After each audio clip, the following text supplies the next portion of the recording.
എൻ്റെ പേര് Pranav P S. ഞാൻ മരിയകുരറ്റി ദേവാലയത്തിൽ 8ാം ക്ലാസ്സിൽ പഠിക്കുന്നു. അകാരണമായി വേട്ടയാടപ്പെടുന്നതിൻ്റെ വിലാപമാണ് 7ാം സങ്കീർത്തനം. നീതിമാനായ ദൈവത്തിൽ ആശ്രയിക്കുന്ന സങ്കീർത്തകൻ അവിടുത്തെ മുൻപിൽ ഹൃദയം ചൊരിയുന്നു. ആനവൻ കുഴിച്ച കുഴിയിൽ അവനവൻ തന്നെ വീഴുമെന്ന പൊതുതത്വം ഈ സങ്കീർത്തനത്തിലൂടെ നമുക്ക് മനസ്സിലാക്കാം.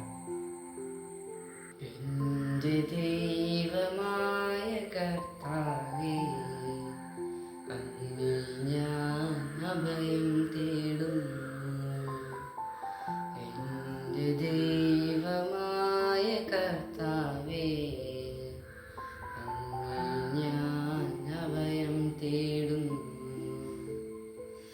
എന്നെ വേട്ടയാടുന്ന എല്ലാവരിലും നിന്നെ രക്ഷിക്കണമേ, മോചിപ്പിക്കണമേ, രക്ഷിക്കണമേ, മോചിപ്പിക്കണമേ.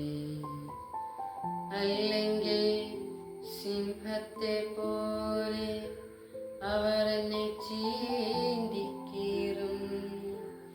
ആരും രക്ഷിക്കാനില്ലാതെ എന്നെ വലിച്ചിഴയ്ക്കും.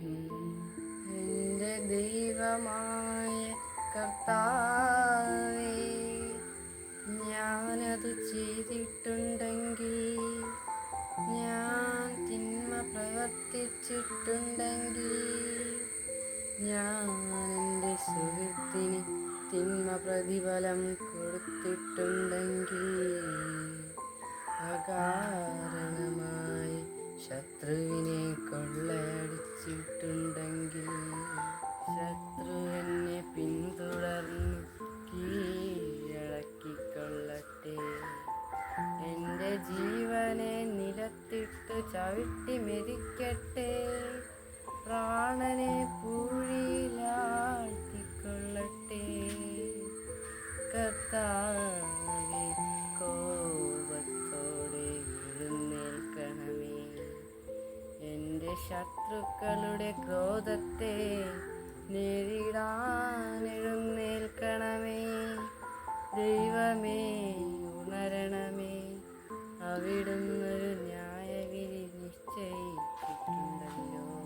ജനങ്ങൾ അങ്ങയുടെ ചുറ്റും സമ്മേളിക്കട്ടെ. അവർക്ക് മുകളിൽ ഉയർന്ന സിംഹാസനത്തിൽ അവിടുന്ന് ഉപവിഷ്ടനാകണമേ.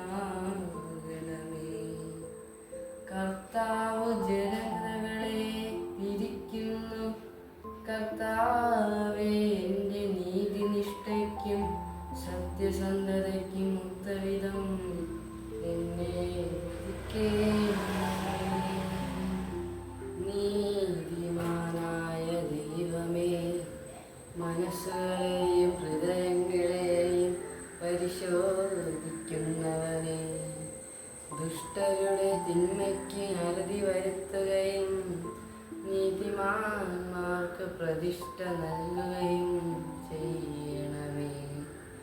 ഹൃദയ നിഷ്കളങ്കതയുള്ളവരെ രക്ഷിക്കുന്ന ദൈവമാണ് എൻ്റെ പരിച.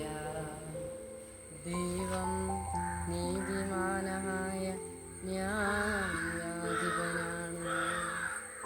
അവിടുന്ന് ദിനം പ്രതി രോഷം കൊള്ളുന്ന ദൈവമാണ്.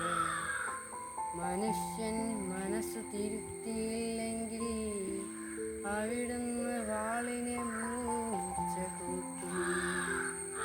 അവിടുന്ന് വില്ലുകുലച്ച് ഒരുങ്ങിയിരിക്കുന്നു. അവിടുന്ന് തൻ്റെ ശരങ്ങളെ തീയമ്പുകളാക്കി